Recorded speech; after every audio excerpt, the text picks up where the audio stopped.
think that's going to be very, very helpful. Here's the other thing. Where are our guidance counselors in high schools? Who were they talking to? I think we're finding I think that they need to be totally informed, and I think they need to look at the cost of education. You're cutting the number of counselors in these schools at the same time. Well, the counselors that are doing their jobs can provide information to these students. There aren't enough of them. That's the point I'm making, and the situation is terrible for these students. First-generation students who are being exploited by these schools, they need your protection. They need our protection. They deserve it. They're doing the right thing. And unfortunately, you're reducing the number of people to enforce the law. I yield, Madam Chair. Thank you. Senator Kennedy.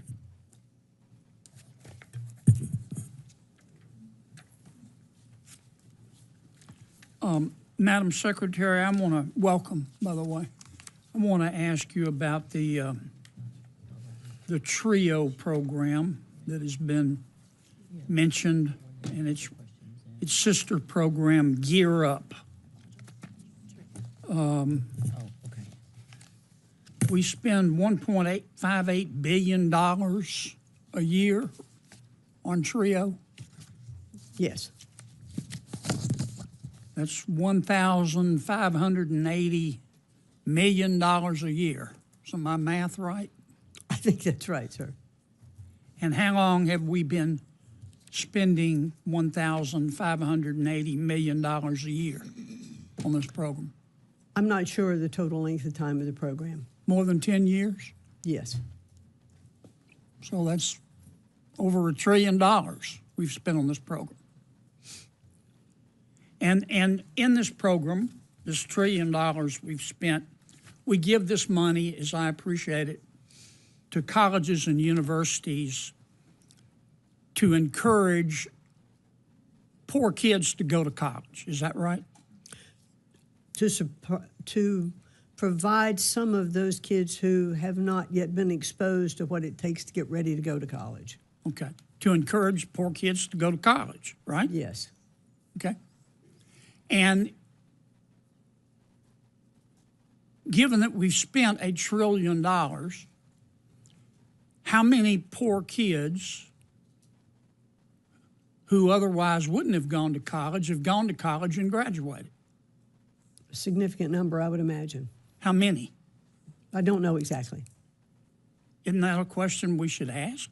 I think so, and I'll be happy to get back to you with that answer. You know, the other thing about the...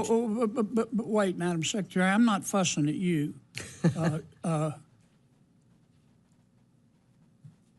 Do we have that number? I don't think so. I'm looking, we don't have it. I don't think so, because there is Well, if we were... So we've spent $1 trillion, and we've given this money to universities, and they're supposed to encourage poor kids to go to college.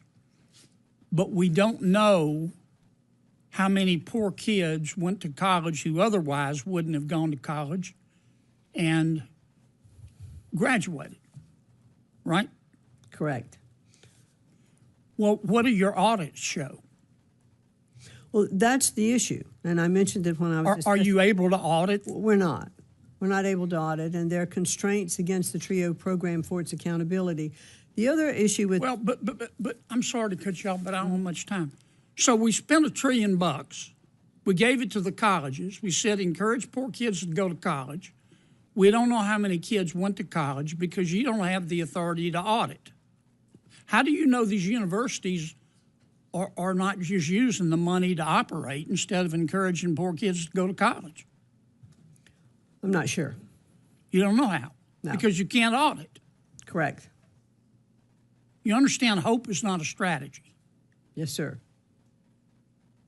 I mean, if you told the average American, we just spent $1 trillion of your money, and we gave it to colleges and universities, and we said encourage poor kids to go to college, but we don't know how many kids went to college who otherwise wouldn't have gone and who graduated. You understand the average American would ask us what planet we just parachuted in from, right? That's right. You know, Senator, if I may, there's one other issue on the TRIO program. What we have found I'm going to run out of time. Oh, you can make it fast. Take your time back then. Let me ask you a question about our skirmish with Harvard, and I don't want to get into the merits. President Trump has said that Harvard is violating federal law and he's withholding their money. Is that right? Yes, sir. And Harvard has responded, we've never violated federal law, but if we did, we give you a pinky promise that we won't do it again. Is that right? Yes. And then President Trump said, okay, no offense, but,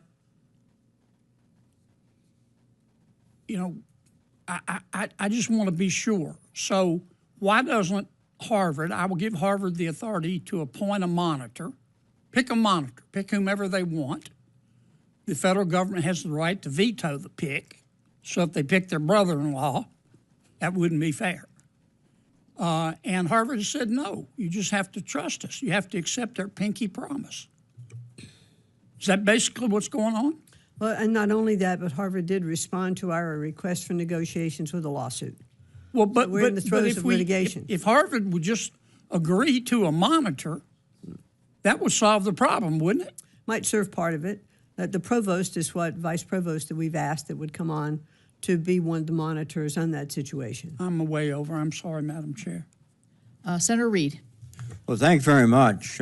Welcome, Madam Secretary. And I'm not a great mathematician, but I think you were talking about $1 trillion. I believe 1.5 billion times 10 is $15 billion. That's a little bit off from $1 trillion. But I think the budget cuts $1.2 billion for TRIO. Well, 1.2, that would be $12 billion, not $1 trillion. Okay. Fine. Why aren't you recommending an audit for the TRIO program if that's what the problem is? Not allowed to audit it. Legislatively, you could propose that. We could propose it, which is what I had said at the very beginning. I would look forward. You're not I would look proposing forward. it. You're not proposing the audit. You're proposing to essentially constrain the program, put it into a block grant, and without any request for audit language, which would come from the United States Senate.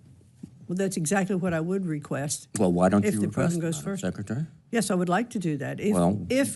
If Congress is going to appropriate again money for the TRIO programs, then I would like to work with Congress, and part of that would be auditing. Well, we've found that about 92% of the TRIO funds go to the same people all of the time, the same institutions. That could indeed imply an audit necessary, but it doesn't validate the budgetary approach you're taking. You're taking basically many programs, combining them into from $8 billion total to $2 billion to a block grant. Now, in Washington, the block grant is the slow path to extinction because next year the request will be for probably $8 billion. And 4 or 5 years from now, when the request is still $8 billion, the cost will far exceed that. That's sort of budgeting 101. So you're really out to eliminate these programs, I think, not to make them more efficient.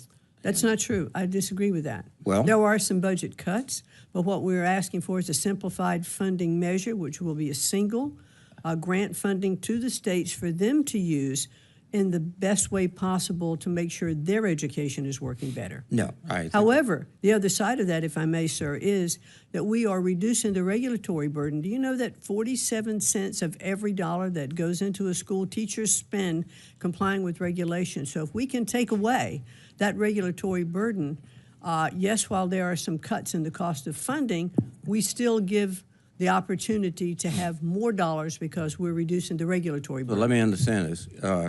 You're very enthusiastic about an audit, but the regulatory burden is so crippling.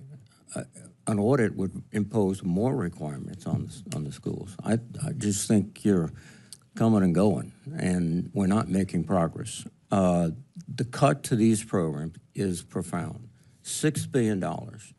And the states are not going to step up and say, we can do this. I'll tell you why. Because if this budget passed, every state in this country is going to make a difficult decision. Do I save my health care system or do I save my public education system? Many of them can't do both. And this is will be a profound shock to the education systems around the country. In 1 year, a loss of these funds, and to the students that need it. Well, what we have found, Have sir, you ever taken public assistance? Have I ever taken public assistance? No, sir. No? Not at all? No, sir. Well, many people do.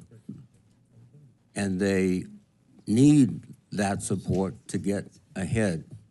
And education is a key mechanism to go ahead. I'm over my, no, I still have some time.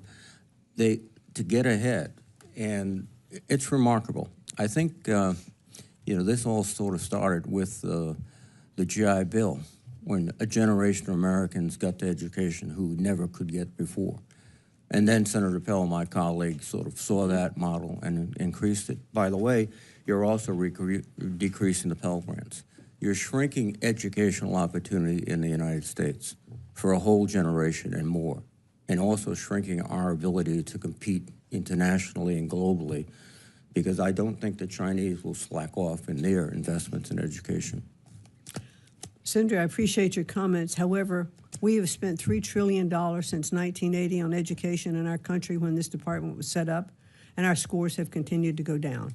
We are not doing something right. And your numbers are a little bit off on a number. We're going to have it's still a cut, but it's about a $4.5 billion cut, not $8 billion cut. Well, it's a significant cut. And to be more responsible. To be more responsible, your responsibility amounts to just surrendering. Sorry, sir? Surrendering. We have this crisis in education and literacy, all these factors. What we're going to do is pull back, let the states do it. No, we'll spend it more responsibly. I doubt it very seriously. Let's hope we do. Well, hope, as someone said, is not a plan. Thank you. All right, Senator Britt. Madam Secretary, thank you so much for being here today. I want to start with talking about HBCUs. So Alabama has more HBCUs than any other state in the nation. We are proud of the work that is done on those campuses. We know that it helps strengthen student experience, our workforce, our communities, and our future. So if you look across coast to coast, there are about 285,000 individuals that are attending HBCUs, and the Strengthening HBCU program has about $300 million annually allocated to supporting the operations and student services and academic infrastructure. So can you walk us through in the President's FY26 budget kind of what you have put in place to continuing to make sure that our HBCUs can thrive and provide that educational opportunity for so many students that otherwise wouldn't have it? Well, in a word or in a very short sentence, we are continuing the education support and the budget support that have been for HBCUs. It's one of the promises that the President made, and that's exactly what we're going to continue to do. Good. And will you make sure that there are guardrails put up to whether it's, assistance for grant administration or technical assistance, that those remain in place? Yes. Excellent. It's very Thank important. you. So you just mentioned that when this department was founded, you said since 1980, we've had spent about $3 trillion, but yet student scores have not improved. One of the reasons I ran for the Senate is I want the unseen to be seen. I want to close the gap between the have and have-nots, and that is why I am so excited and thrilled about your support and commitment to educational freedom and opportunity. When you look at a state like Alabama, we have the Alabama Accountability Act, and we're working to help families better have access to educational opportunities through scholarship, tuition, and tax credits. But we know that the demand far outpaces the actual supply. So in your FY26 budget for charter school programs, you've taken it to $500 million, which is a $60 million increase. Thank you. My question to you is can you walk us through how these funds will be used to expand options, particularly in rural communities and underserved communities? So when we work to close that gap, these parents have an opportunity and a choice for their child. Well, thank you very much, Senator Brett. It's very important to the President that all students have equal access to a quality education. That's right. And one of the things that he has said time after time is that no child should be trapped in a failing school, which is one of the reasons why he wanted to expand the amount of dollars for charter schools. And I have visited several charter schools and public schools too. already around the country. We can see how innovative that they are being, how creative they are being, with their curriculum, with their content. They are, in most instances, they are outperforming the public schools in that area, in which when I talked to Governor Reynolds, I said, there's always concern. You have charter schools or freedom of, or choice for schools, that public schools will go down. And she said, it's just the opposite in Iowa. She said, our public school levels are coming up. The competition is really great. Parents are more involved, and that's one of the requirements. Parents are understanding more that they need to be part of the school board or help to elect the school board members. They're attending the meetings, more conferences with teachers, understanding what it is that their child needs in their community to be successful, to go on for their education. Absolutely, and I am a public school kid, and I am really proud So of it. am I. And I want to make sure that where we have children who are trapped in a failing school, that they have an option and an opportunity and a pathway forward, because education is the great equalizer. As our colleague Tim Scott always says, it is the closest thing to magic that we have in America. So thank you so much for continuing to be committed to making sure that every child has that opportunity to thrive and grow. In my last minute, I want to talk to you a little bit about literacy. Thank you for your commitment to that. I want to understand kind of what your vision is, and I also want to add Alabama to the list of success stories. So we passed in 2019 the Alabama Literacy Act. Since that time period, we have seen significant growth in our numbers and proficiency amongst our third and fourth graders. For instance, Alabama's national ranking for fourth grade reading improved from 49th in the nation when we actually, the year that we put this into place, 5 years later, we've moved up to 34.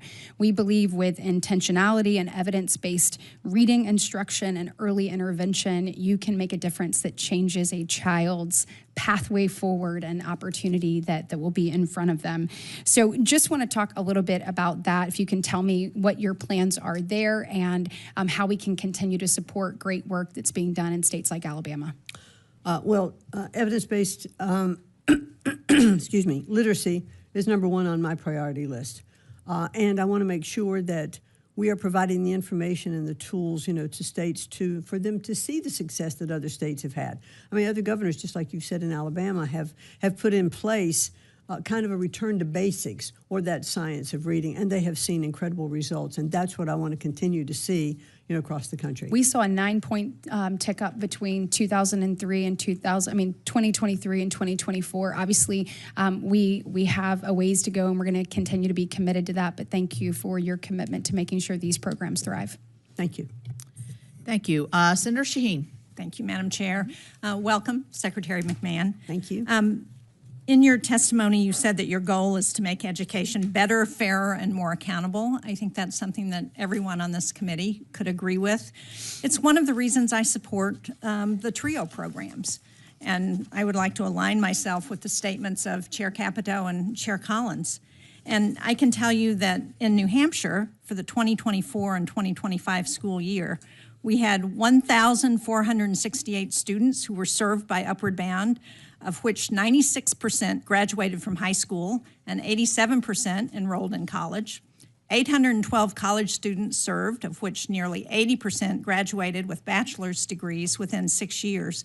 So I would say if there is a problem with accountability, let's address that, and I think the TRIO programs keep that information. But let's not throw the baby out with the bathwater, because this is making a difference for students who otherwise would not be able to graduate from high school, to get into college, and to have a better future. I've seen it firsthand, like Chair Capito. When I worked at the University of New Hampshire, I had an Upward Bound student who worked with me. She never would have been in college without that program. So I've seen it firsthand, and I know how it works, and I would urge you to reassess whether eliminating those programs is the best way to help those students have a better future. I also want to ask you about a particular issue that we're having in the Mascoma Valley School District in New Hampshire. As you know, schools across New Hampshire and the country have really been challenged by the pandemic, have been trying to get back to some of the successes that happened before that pandemic. And the school district, the Mascoma Valley School District, which is in a rural part of New Hampshire, completed a project to improve ventilation at 2 elementary schools for the student safety. It was a real problem with the HVAC system and ensuring that the students could be safe at school. The school district was approved for late liquidation after facing challenges with finding contractors to do the work. The school district completed the project with the assurance from the federal government that the cost would be reimbursed. Unfortunately, in May, the department denied their reimbursement, even though the school district had followed the rules and had previously received approval from the department. Secretary McMahon, will you work with me to ensure that rural schools, including the Muskoma Valley School District, which undertook these projects to protect their students, will receive the funding that they were promised by the department? Yes, and I'd look forward to getting back to you on that particular issue as well, Senator. Thank you. Well, thank you, Madam Secretary. I know that when you were the administrator at the SBA and we worked closely together, you would have been outraged by that kind of denial when a business had been promised the funding. So I'm sure that you will look into it and hopefully be able to help us. Educators around the country have been really struggling to ensure that students with disabilities receive the education they deserve. It's been an ongoing challenge since the Congress passed the Individuals with Disabilities Act, when we promised that we would give a lot more money to school districts than we have. It supports schools around the country through national activities such as technical assistance that can help states improve their special education systems. In New Hampshire, with the help of expert guidance from the National Center for Systemic Improvement, which is funded by IDEA, the Department of Education conducted a successful initiative to raise literacy rates for students with disabilities. Unfortunately, the President's budget proposal recommends eliminating this support. And so I'm not clear on why the department would eliminate programs that are working in states and force them to develop their own programs when there's already an effort that's been successful. So can you help me understand that? Well, I'm happy very much for the success in New Hampshire. And I know that there are many of those programs around the country that are successful. We're not cutting any of the IDEA funding. It is staying intact. And so the President really has a commitment to make sure that that funding does get into the states. However, there is more flexibility for the states to handle those programs which they think is better for their state. So if that program would be working in New Hampshire, I don't see why it wouldn't be able to continue the way it's operating. Well, as I understand and I'd like to get back to you on that. That would be helpful because as I understand, the President's budget would eliminate this successful program that provides help with the National Center for Systemic Improvement. Okay, let me get back to you on that. Thank you. Thank you very much. Senator Mullen. Thank you, Chairman. Madam Chair, what's the definition of insanity? Of sanity or insanity? Insanity. Insanity? Yeah. Doing the same thing over and over again and expecting a different outcome. Right. And what was we ranked in reading and math in 1979? I'm sorry, what? What was we ranked nationally in math and reading in 1979? We were very, very low on the totem pole. We were number one in 1979. Today, Oh, in 1979, 1979. I'm sorry. Okay. In 1979, we were ranked number one around the world. Today, in reading, we are ranked 36th. In mathematics, we're ranked 28th. It's not working. What we're doing is not working. We're throwing money at the problem today. We have $1.6 trillion out in student loans. We have 50% of the $1.6 trillion, which is 42.7 million borrowers, that are current, only 50%. 30% is either deferred or in default, and 20% are just gone. Here's what's scary, is the biggest growing population that's defaulting on their loans is 50-year-olds plus. It's a problem. It's a huge, huge problem. So my colleagues want to complain about you making changes. Thank you. Because we're wasting taxpayer dollars and it's not paying a dividend back, which is the definition of insanity, doing the same thing, expecting different results. We deserve better. Our kids deserve better. Our taxpayers deserve better. And we have to make changes. So thank you to yourself and to President Trump, who's got the backbone to say, hey, let's make some changes. Can you explain how the budget reduces wasteful spending and ensures taxpayer dollars are used efficiently? Well, I do believe that as we have combined a lot of our competitive grant programs to a simplified funding measure. So we have cut the total amount. However, as I was mentioning earlier, the amount that is going into the states will be in some states call it a block grant or a single allocation to that state, and it'll be controlled by those closest to the child. It'll be the governor, or it'll be the state superintendent, or it'll be parents and teachers making sure those dollars are maximized within the state. There are a lot of programs, some successful, but not all of them, that have been just awarded. It's a little bit like mission creep. You start a department, you start programs, and suddenly we have 264 different programs in the Department of Education that we're trying to fund and get to these states with not fully having an overall understanding of how well they are doing. So I believe that by consolidating them and put them in a single grant that will go to the states, they can best spend that money. If they need more mental health, if they need an area of concern that's in their state, they know where to send that money much better than the bureaucracy in Washington. So we're cutting regulation, but at the same, we're cutting some of the spending, but we're also cutting regulation to help pay for that. Well, so that kind of leads to my other questions of what steps are you taking to reduce bureaucracy and streamline the department's operations, which I do appreciate that, because my mother was a special ed teacher. My brother-in-law is currently the principal at Guthrie High School. My aunt retired as a special ed teacher. My two sisters went to school for special ed, and it is frustrating for them to sit in the classroom and not be able to actually meet the students' needs, but have to meet to a testing standard that these students with special needs can never achieve. As my mom used to say when she was teaching back in the 70s, that she taught these kids, how to try to live on their own, how to just simply take care of themselves through hygiene, how to actually be able to understand their finances to some degree, to be able to wash their clothes, to be able to maybe cook a meal. And we hate to take it down that far, but at some point, these kids are going to be out of high school, and taking a test isn't their future. They're taking their tests as learning how to depend on themselves to some degree, to the most they can, to live the fullest life of their potential. And not having the resources to be able to do that in these schools are tough. And so the bureaucracy affects that. And by the way, it affects the entire school too. And so by cutting that red tape, you're helping the teachers, and the teachers are the one that's desperately crying out for help. They went to school to be educators. Let them teach, because they can do a phenomenal job. They have a heart to do something that I don't. I tell people all the time, I don't have the patience to be a teacher.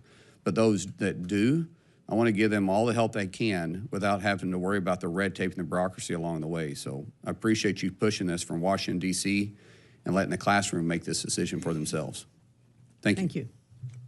We've been joined by the Vice Chair, so I'll call on Vice Chair Murray for her questions. Thank you very much, Chair Capito. Good morning, Secretary McMahon. President Trump has made clear that he wants to abolish the very department that you lead, and we know here that you cannot eliminate the Department of Education without an act of Congress. But I'm afraid that that has not stopped you from preventing the department from actually doing its job. You have indiscriminately shuttered offices and pushed out half of the department's staff, and under your leadership, we have seen critical research to improve student outcomes axed overnight, and funding for mental health services and teacher training, among a whole lot, abruptly cut off and discontinued. Now, today you come before this committee to request massive funding cuts that do, in my opinion, nothing to help improve opportunities for students in our public schools throughout the country. You are proposing to slash Pell Grants and much more. Now, you and the president say this isn't about cutting education funding, but all about, quote, returning education to the states. But actually, that can be further from the truth, because the reality is this administration is actually taking unprecedented steps to extort schools and universities and hold federal funding hostage if they don't conform with your agenda. So it's pretty clear that returning education to the states actually means letting states and colleges and local communities pick up the tab. And I just don't believe that's how things should work in America. I don't believe that's good for students, and I don't believe it's good for our families. Now, having said that, Secretary McMahon, as I mentioned, you have set out to eliminate nearly half of your department's workforce, and that includes pushing out the door more than half of the staff at the Office for Civil Rights. The entire staff responsible for managing grant operations and contract procurement, and employees who actually prevent students from getting ripped off by predatory colleges. The department cannot do its basic job to execute the law, given how many staff have been pushed out, and it is our students and our teachers who will suffer the consequences. So I want to know from you, before you cut that much staff, did you conduct any analysis to assess whether or not it would degrade support and services for students in our schools, or how the department would still be able to execute the law after losing so many employees? Certainly. Excuse me, good morning. Thank you for that. Yes, we did talk to the department itself. But did you do an actual analysis? OCR. What we looked at across was how can we restructure the department so that we can maximize the use of the people who are there. So what we did was in like training manuals and things of that nature to look at it and say, okay, we can better operate if we focus on So this was a specifically. conversation. You didn't do an actual analysis to determine what the effects of this would be? No. So no study was done. They were just fired, and you assumed that it would work? No, obviously not. I have been in the private sector and done restructuring before in companies, and it's painful to do It is restructuring. painful, but normally companies look ahead and say, what are our goals and what will be the impact if these employees are gone from this department? That's why I asked, but you've not done an analysis, and my time is short, so let me continue. I know Ranking Member Baldwin talked with you about this as well. You were required by law to submit an operating plan 45 days after enactment of the full year CR, detailing exactly how you are spending funding Congress provided this year. You didn't do that. The purported operating plan that you did submit told us virtually nothing about how you are spending taxpayer dollars right now at this very moment. And that really raises concerns about when and actually if you're going to get funding that Congress did provide for FY25 out the door. For example, your FY26 budget request zeroes out dedicated funding for literacy education programs, and your operating plan for this year describes this funding as unallocated. So will you allocate the $220 million for literacy programs that Congress appropriated for FY25? Well, Senator, as I mentioned earlier, we are looking at the unallocated dollars now to determine which of those programs we can best spend those dollars on. And I'll be happy to get back to you. And we want to work with Congress on those unallocated dollars to see where they could be spent the best. Well, what is your plan to make sure that that funding actually gets to the schools and students it was intended to support? We're running out of time here. Well, to look at those programs and then to allocate them to the states if those programs we believe is the best interest. Those funds of those were appropriated by Congress. Your department was to allocate them, and it really looks to me like the department is illegally impounding funding that would help our students succeed with plans that don't exist and just day after day going by here, and that's our concern. Well, let us work more with you as we update those allocations, as we did before. When do you plan to have those funds out by? Well, the funds that we are approving will go out in this year. Like in this next month, or in the fiscal year? You're running out of time, so we need to see what the plan is. If you could provide yes. that. Okay. Secretary McMahon, the administration says that one of its priorities is tackling anti-Semitism in our schools. That's correct, right? Correct. Well, the Office of Civil Rights at your department takes the leading role in preventing anti-Semitism and enforcing our nation's civil rights law. It is really an important mission. But as you hopefully know, that office is underwater. What is the current backlog at OCR? Can you tell us that? We inherited about a 20,000 backload from the Biden administration, but one of the things that we found is some of those cases were like one-page complaints, and we've really been able to get rid of many of them, and we are fulfilling. So what is the This is important for me to finish. We absolutely are fulfilling all of our statutory requirements, have not failed to do any of those, and not only are we reducing the backload, but we are keeping up with what's coming in now with a reduced staff. I appreciate because we're doing it no. efficiently. If you don't have the staff, you can't do them. So No, that's, excuse me. If you have an efficient staff that has changed programs and you are addressing all of the issues, then you are being successful. So I'm answering your question by completely answering it. Madam Secretary, my question is, what is the current backlog? Current backlog is probably about, let's see, I'm looking at my numbers now, about 2,500 cases. 2,500, and how many are you processing per month? Do you have any sense? No, well, we're catching up with the backlog and keeping current on the ones that are coming in. But you don't know how many you're processing every month. You can't tell us, so we can get an idea. I can get back to you with that. Would with you? an exact number? Sure. If you could commit to giving us quarterly reports so we know whether OCR is simply dismissing these cases or doing its job. If you could give us a quarterly report. I'd be happy to do that. I can assure you it's doing its job. Thank you very much. Thank you, Madam Chair. Senator Hyde-Smith. Thank you, Madam Chairman, and thank you, Madam Secretary, for being here. And I applaud you for your courage to make changes and the efficiency that is so needed that you're addressing that. You know, we've talked a lot about Pell Grants for short-term courses, and I got here in 2018. We were talking about it then. We continue to talk about it today. Can you just kind of expand a timeline of what you're looking at for allowing the Pell Grants or getting us to the position that Pell Grants can cover short-term courses? Well, we'd like to do that, right away. And I think as we're looking, in the new budget, we'd like to see those short-term Pell Grants be part of that budget. Because I do think that is one of the best ways that we can get students into the economy and working right away. We had a little brief conversation about that before you joined, and it's one of the things that I've talked about for a long time, since back 2009 and 10, when I actually ran for the Senate in Connecticut. I was talking about those same things, that we needed a skilled workforce in our country because we are not fulfilling those needs and those requirements. And short-term Pell Grants will actually get people into the marketplace quicker. They're cheaper. They can be, we're hoping they could be 6 to 8 weeks. It's not the full term of a community college. And we can get them earning a living. So you're hopeful within the next 1 to 2 years? Oh. Do you think that's a practical time frame? I would hope it would be before that. Great. That's what I'm hoping for as well. And hoping, working with Congress to make sure that that happens. Yeah. And we've always talked about administration's wish for workforce-aligned apprenticeship-focused learning as well. And that is just so aligned with career and technical education training. That's so important in my state, and I know many states. But the initiatives happening in Mississippi, this is really important, and we're thrilled that, as Senator Britt was talking about Alabama, we had the Mississippi Miracle that, we were 49th in one time in fourth grade reading.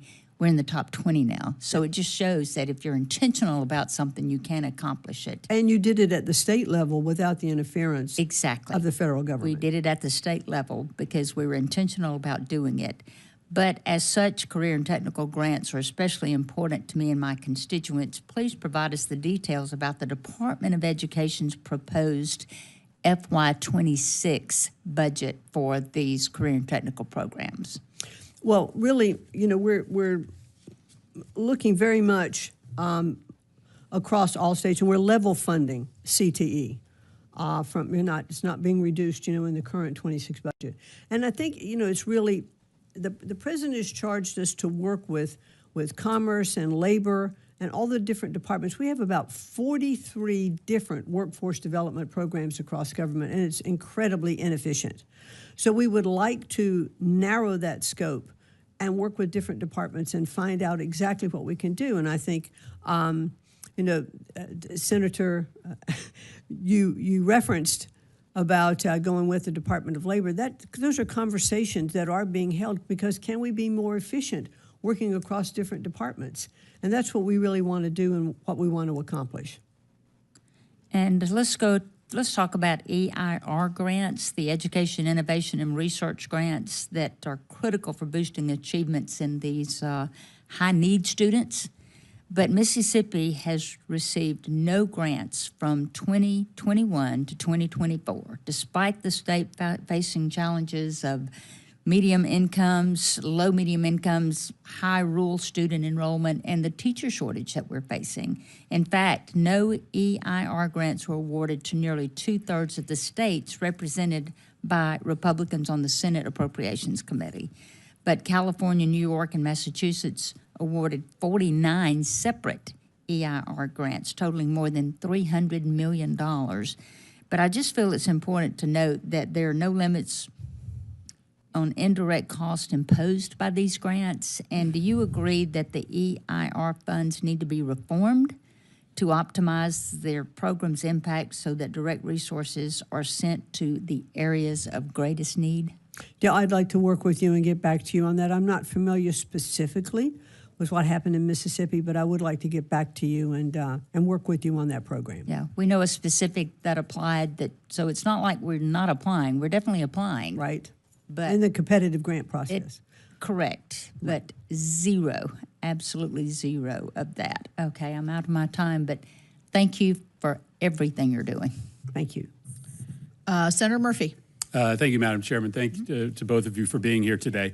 A few years ago, we worked really hard across the aisle to pass the Bipartisan Safer Communities Act, a bill that made changes in our gun laws, but in large part because it was a real priority for my Republican colleagues, also included billions of dollars in funding for school-based and children's mental health.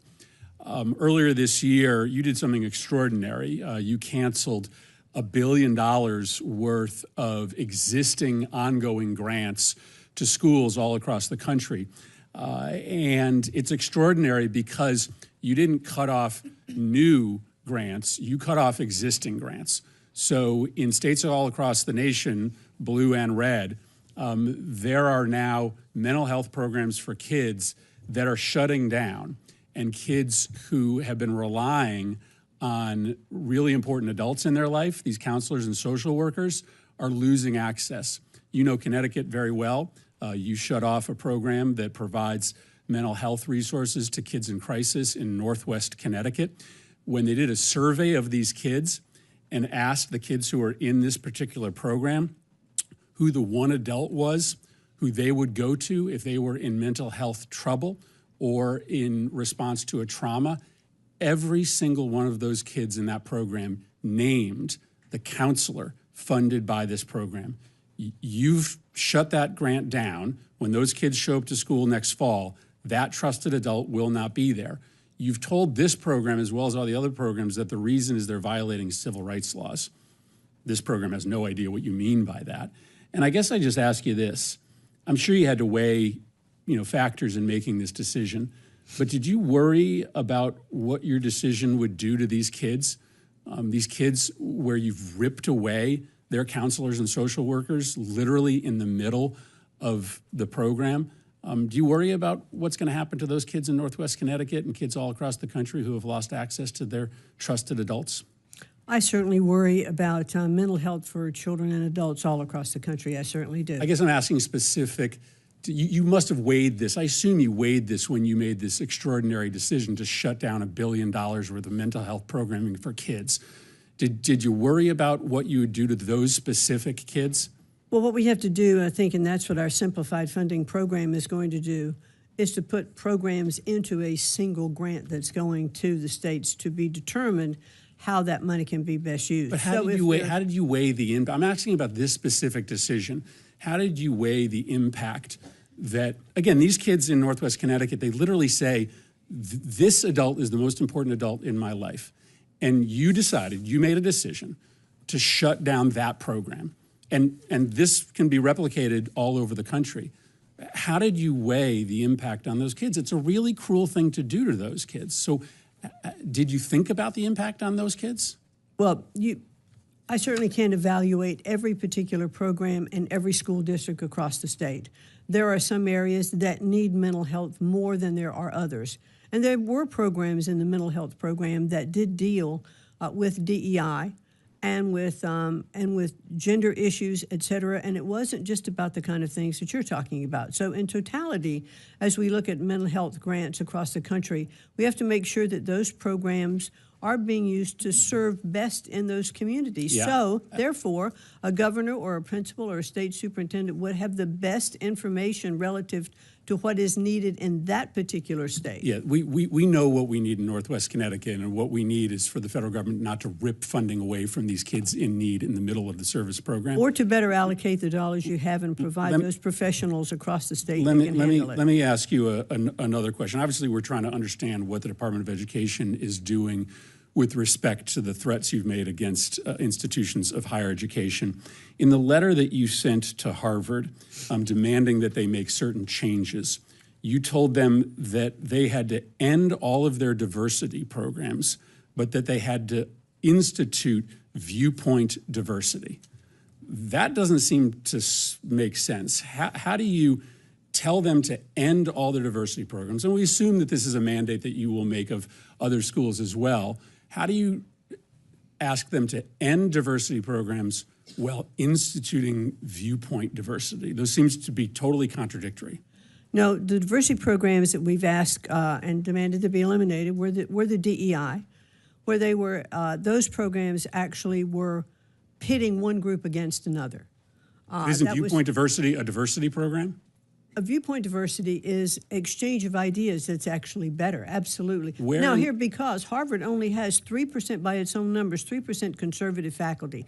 Do you think they are allowing enough of viewpoint diversity through that teaching on campus? Where in the statute does it give you the ability to cut off federal funding for a university based upon your decision, your determination that they don't have viewpoint diversity? Can you cite to a statute, an authority that Congress has given you to micromanage the viewpoint diversity of a college?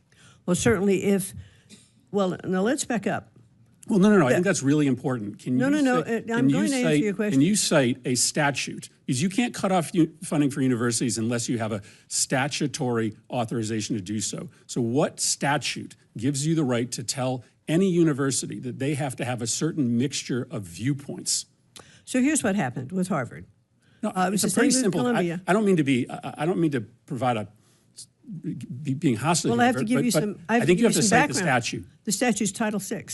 These were civil rights violations. That is why we filed a case and defunded or stopped the funding for a while for Harvard, as well as we did Columbia. And in that conversation with them, we talked about different things that they should do coming back to the table to make their programming better. The president of Columbia absolutely indicated, as well as the president of Harvard, that they needed to do things on their campus to eliminate anti-Semitism. That was kind of the crux of what brought us into talking to the different universities. And then we sat down with them to say, okay, these are other issues that you need to address on your campus because you do receive federal funding. Under federal funding, if you are breaking the law, which they did under Title VI. I don't understand any conception of civil rights law to give you the authorization to micromanage viewpoint diversity on campus. That's not authorized under the civil rights title provided to you by the United States Congress. Thank you very much. Senator Merkley. Thank you very much. Greetings. Glad to have you before the committee. I wanted to turn to TRIO. I wanted to echo Senator Collins' support, but I know you wanted accountability, and you think it would be a good idea to have each grantee have to have benchmarks that they're seeking to address? I think that we do need to have better accountability with TRIO, but one of the things that I said limited time, but benchmarks up front would be useful to have these programs meet?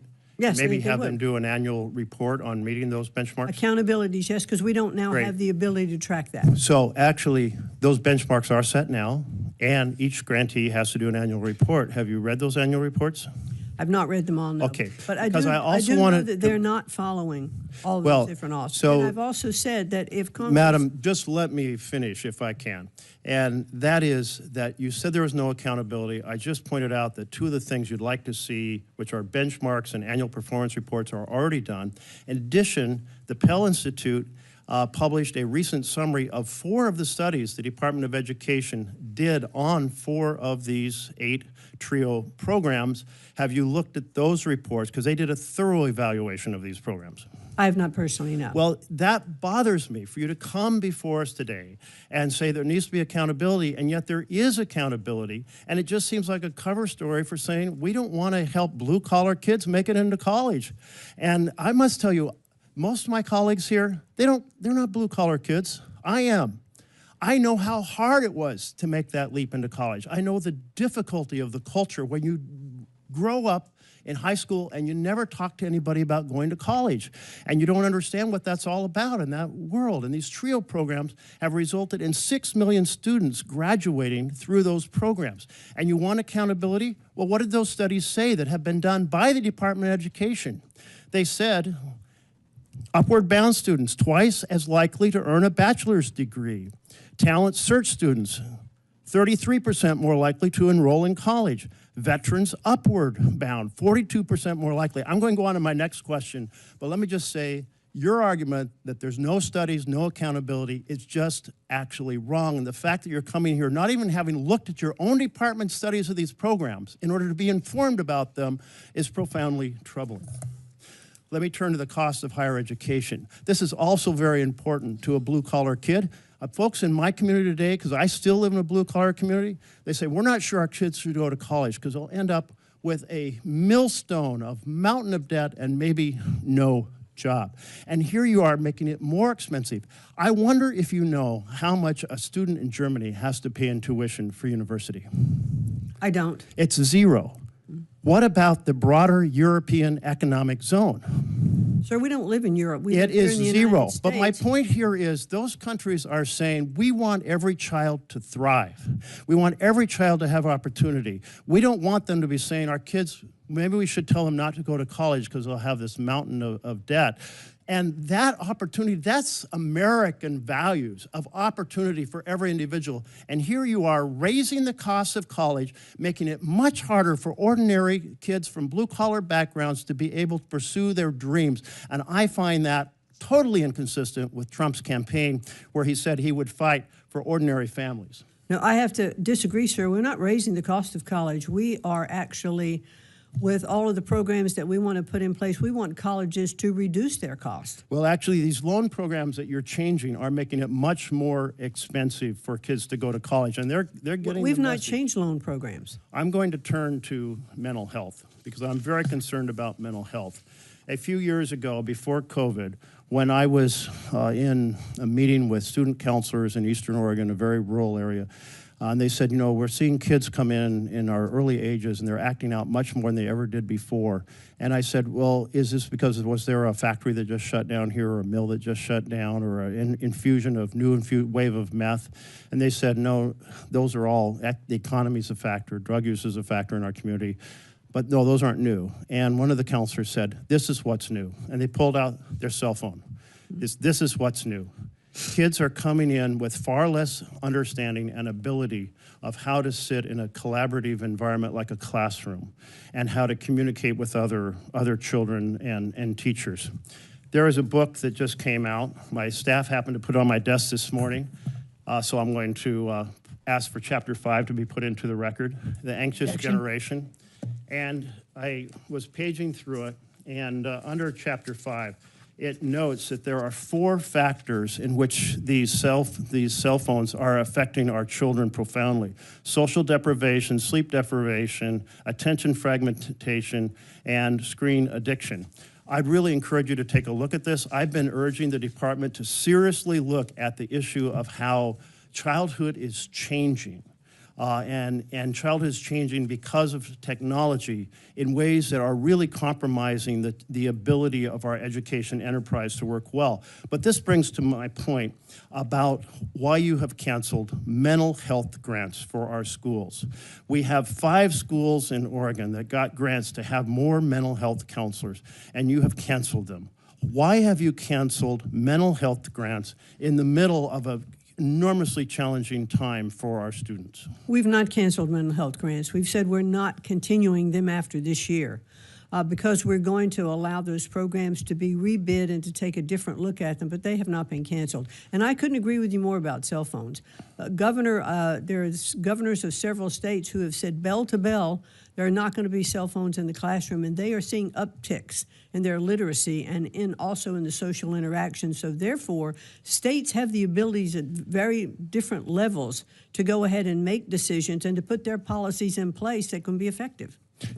Then the 5 grants that you have canceled that you are unaware of in Oregon, you will restore those 5 grants? We've not canceled, we're not continuing those grants. So if you discover that you have actually canceled grants that were already awarded, you will undo those cancellations?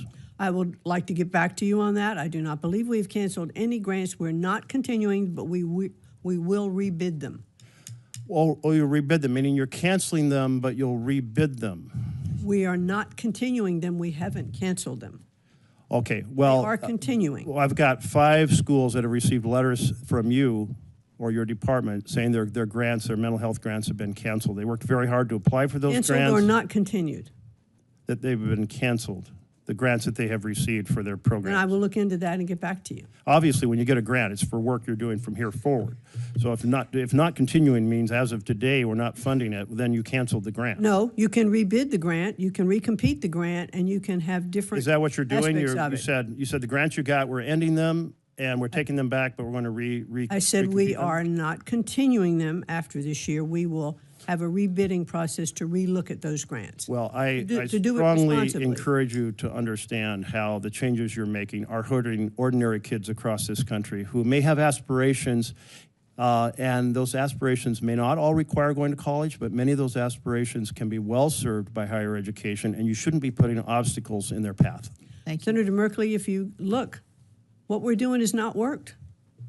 All right. So we're continuing to throw money at things that are not being successful. So we are trying to look appropriately at all of our grants and how the Department of Education is operating. Madam Chair, I'll just say those programs have been successful. If you'd taken the very effort to read the evaluations of the TRIO programs, you wouldn't be here making that argument today. All right, let's wrap up Senator Merkley's questioning. And I will say this in terms of wrapping up. There have been several questions about these particular grants so the follow-up will be great with individual senators. I know you'll do it because you do it with me, and so I appreciate your we'll do it right hands-on away. approach. Hands-on Thank you. approach. All right, this will end our hearing today. I'd like to thank my fellow committee members for their thoughtful conversation, and particular thanks to you, Secretary McMahon. For any senator who wishes to ask additional questions, questions for the record will be open until June the 10th. The hearing record will remain open until then for members who wish to submit additional materials for the record. This subcommittee stands in recess, and thank you. Thank you very much.